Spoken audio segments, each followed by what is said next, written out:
시리즈 뭐 A다, 시리즈 B다, C다, 프리 A다, 뭐 아니면 프리 B다, 뭐 이런 이야기들 많이 들을 텐데, 엄밀하게 시리즈 A면 반드시 이 요건을 달성을 했다 라는 게 있는 건 아니에요.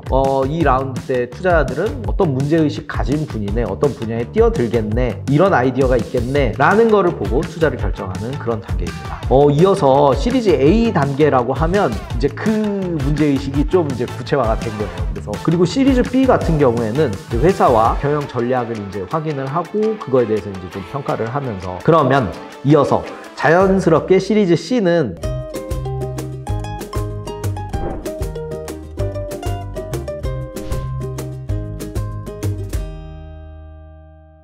안녕하세요. 전석철 유니콘의 VC 전석철입니다. 여러분, 벤처 투자 뭐 많은 기사들 이제 보실 거고, 어떤 회사가 얼마 투자 받았대 라는 이야기들 많이 이렇게 보실 텐데, 그때 이제 가장 많이 등장하는 말 중에 하나가 이 회사는 뭐 어떤 산업을 뭐 하고 있는 회사인데 프리 시리즈 A를 얼마 규모로 유치했다, 아니면 이 회사는 뭐 시리즈 C 라운드를 얼마 규모로 성공적으로 완료했고 뭐 이후에 이 자금을 바탕으로 뭐 해외로 나아갈 예정이다 등등등 많은 기사들의 투자 라운드에 대해서 언급을 하면서 시리즈 뭐 A다, 시리즈 B다, C다, 프리 A다, 뭐 아니면 프리 B다, 뭐 이런 이야기들 많이 들을 텐데, 그러면 시리즈라는 게 이게 뭐 어떻게 구분되고 시리즈 A보다 그럼 B면 더 좋은 거야? 라는 생각들도 많이 하는데, 그런 이야기들도 사실 많이 하시고 저도 그런 이야기들을 많이 들어요. 근데 이제 그러면서 사실 그거 아니에요 라고 하고, 이제 절대적인 기준은 없지만 이렇게 일반적으로는 좀 나누는 것 같다 라고 이야기를 좀 드리고 싶어서 오늘은 이런 콘텐츠를 준비했습니다. 제가 방금 전에 말씀드렸던 것처럼, 그럼 투자 라운드가 막 엄밀하게 시리즈 A면 반드시 이 요건을 달성을 했다, 뭐 이게 아니면 시리즈 B 아니다 라는 게 있는 건 아니에요. 그럼에도 불구하고 일반적으로 자본시장이나 저 같은 이제 투자자들이 시리즈 A 때는 보통 회사들이 이 정도 돼 있다, 아니면 시리즈 B에는 이 정도 단계에서 시리즈 B라고 얘기하는 것 같다 라고 생각하는 것들은 좀 비슷한 부분들이 있거든요. 그래서 그 이야기들을 좀 드리고 싶어서 말씀을 드리려고 하겠습니다. 그래서 시리즈마다 지금 구분해서 하나씩 말씀드릴게요. 처음에 회사를 만들고 이제 시드나 프리 A 단계에서 투자자들 입장이나 회사가 어떻게 구분하는지에 대해서 말씀을 드리면, 이때는 정말 회사가 설립된 지 얼마 안 되는 시기거든요. 그래서 회사가 대표님 있고, 대표님과 이제 여러 가지 그런 뭐 같이 이제 처음부터 파운딩 멤버들 이렇게 팀이 구성이 되는데, 그 팀이 우리는 어떤 산업에서 어떤 일을 하겠다, 우리가 해결하고 싶었던 문제는 이거다, 문제의식이 이거다 라고 얘기를 하거든요. 그래서 일반적으로 이 라운드 때 투자자들은 어떤 사람들이 뭉쳤네, 대표는 어떤 분야에 전문성이 있는 분이네, 어떤 문제의식 가진 분이네, 어떤 분야에 뛰어들겠네, 이런 아이디어가 있겠네 라는 거를 보고 투자를 결정하는 그런 단계입니다. 이어서 시리즈 A 단계라고 하면 일반적으로는 앞서 말씀드렸던 그런 시드나 프리 A 단계에 이어서 이제 그 문제의식이 좀 이제 구체화가 된 거예요. 그래서 사업 모델이 이렇게 구체화가 됐구나. 그리고 우리가 소위 말하는 MVP라고 하거든요. 그게 미니멈 밸류어블 프로덕트라고 하는데, 정말 최소한의 기능을 하는, 어쨌든 이런 저희 같은 투자자들한테 보여줄 수 있는 최소한의 나의 문제의식을 담은 문제 해결을 하려고 하는 프로덕트를 이제 만든 걸 보여줘요. 그리고 이거를 바탕으로 저희는 어떻게 이 회사가 이렇게 하겠구나 라고 생각하고 거기에 대해서 평가하고 피드백도 드리고 이렇게 하는데, 최소한의 그런 MVP 정도가 나와 있어야 뭐 되고, 아니면 어떻게 사업을 전개하겠다 라는 계획이 이제 조금 더 세워지기 시작합니다. 그래서 이런 목표를 잡을 수 있겠고, 다음 라운드 때는 분명히 이런 단계들이 좀 이루어져 있겠구나 라고 구상을 할 수 있는 그런 본격적인 실마리가 어느 정도 있고, 그거를 보고 이제 투자자들이 좀 판단을 하면서 투자를 집행하는 그런 단계를 의미한다 라고 할 수 있겠습니다. 그리고 시리즈 B 같은 경우에는 이제 방금 전에 만들었던 그 MVP가 실제로 소비자를 위한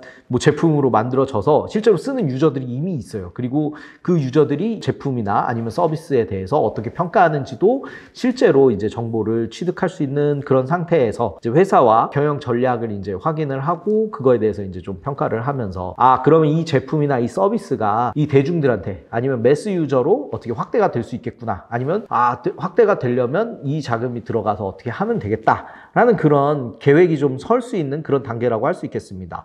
이 단계만 하더라도 제가 말씀드렸던 것처럼 시장에 본인이 생각하는 제품이나 서비스가 이미 나와 있기 때문에 현재 시장에서 어떤 평가를 받고 있고 어떻게 지금 뭐 스코어가 기록되는지 지표를 확인할 수 있는 단계예요. 그래서 재무 실적도 어느 정도 나와 있기는 할 텐데, 제가 말하는 재무 실적은 당연히 뭐 매출이긴 한데 이익이 나와 있을 수도 있고 없을 수도 있어요. 근데 그렇다고 해서 뭐 이익이 나지 않는다고 투자를 안 한다 이런 건 아니고, 아니고 지금 현재 실적이랑 재무 실적이 이렇게 구성이 되는데 제가 앞서 말씀드렸던 것처럼 시장에 본격적으로 유행을 하게 되면 이 정도의 수치까지 우리가 기대해 볼 수 있겠다라는 목표 지표까지 설정을 할 수 있는 그런 단계라고 할 수 있겠습니다. 그래서 보다 더 규모 있는 자금이 들어가서 이제 본격적으로 시장을 확장하고 점유율을 획득하기 위한 그런 단계로 투자 유치 이후에 나아간다라고 할 수 있겠습니다. 그러면 이어서 자연스럽게 시리즈 C는 방금 전에 시리즈 B에 이어서 이제 사업을 어느 정도 진행을 해서 목표 지표를 좀 달성을 하고 비즈니스가 상당히 궤도에 이제 올라왔다라고 평가하는 회사들이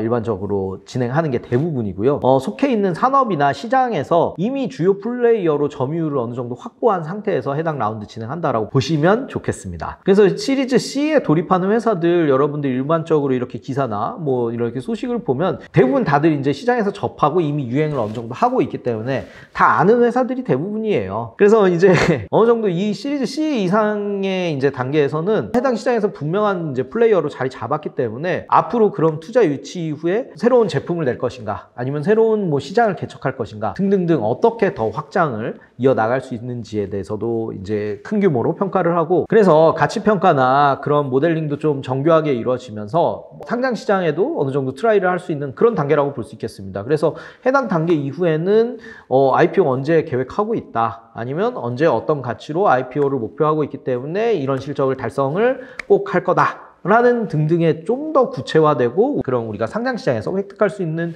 수준의 정보들이 많이 제공이 된다라고 할 수 있겠습니다. 그렇기 때문에 해당 단계에서는 그로스 캐피탈을 이제 운영하고 있는 자산운용사나 아니면 프라이빗 에쿼티가 많이 이제 또 들어오기도 하는 단계이고 그 단계에 맞춰서 이제 기존과 다른 잣대를 들이대는 이제 투자자들을 상대해야 되는 그런 단계이기도 합니다. 그리고 보통은 이제 시리즈 C 받고 이제 사업을 키운 다음에 상장을 하는 게 일반적이긴 한데요. 어떤 특정 회사들 같은 경우에는 막 시리즈 E, 시리즈 F 여기까지 쭉쭉쭉 계속 받아가는 회사들이 있어요. 그러면 시리즈 D 이상의 단계는 뭐냐라고 얘기했을 때 이거는 편하게 말씀드릴 수 있을 것 같아요. 이미 상장할 수 있는데 지금 여기에 만족하는 게 아니고 우리는 비상장 상태에서 정말 빅샷을 노려서 소위 말하는 유니콘, 데카콘까지 만들어 놓고 상장하겠다라고 하는 의지를 가지고 있는 회사들이 이제 진행하는 상태입니다. 이때부터는 특히나 엑시트 타임이 정말 중요하기 때문에 해당 라운드에 들어가는 투자자들은 그러면 목표 시기 언제까지 반드시 상장을 한다라는 걸 심지어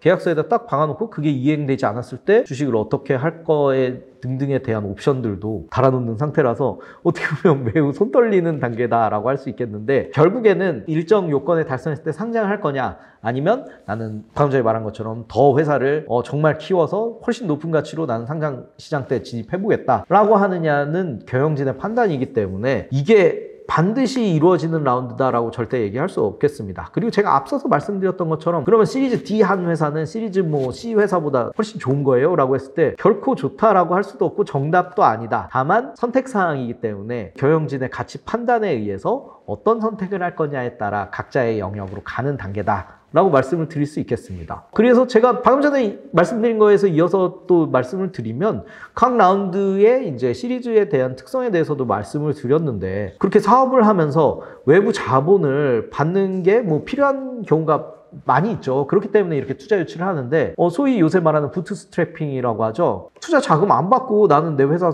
알아서 내 속도에 맞춰서 키우겠다라고 하는 것도 많이 진행을 하기 때문에 반드시 이 시리즈를 진행한 회사가 훨씬 좋은 회사다라고 절대 말을 할 수 없습니다. 아시다시피 사업이라는 건 본인 사업과 사업가의 이제 특성에 맞춰서 우리 회사는 2단계로 이렇게 성장을 했으면 좋겠다라는 판단이 매우 최우선이 돼야 되고 그거에 맞춰서 어느 정도 필요 자본은 어느 단계까지 조달을 할지 말지에 대해서 정하는 거기 때문에 회사의 궁극적인 성장 이후에 그런 지표나 사업적 점유율 이런 게 중요하지 시리즈 C까지 갔다, 시리즈 D까지 갔다 라고 해서 좋은 회사라고 말을 할 수 없겠습니다. 오늘 그런 면에 있어서 여러 가지 질문도 받고 생각도 하시는 분들이 있어서 저도 이제 요거 이야기는 한번 얘기해야지 라고 생각하다가 편하게 말씀을 드리게 되었습니다. 제가 준비한 자료는 여기까지입니다. 어떻게 보면 굉장히 짧은 지식에 대해서 말씀을 드렸는데 이 지식 그냥 편하게 들으셨다가 여러분이 투자 유치를 하시거나 아니면 투자를 이제 진행하시는 단계에서 한번 생각해서 떠올려 주시면 그러면 의미 있지 않나 라고 생각합니다.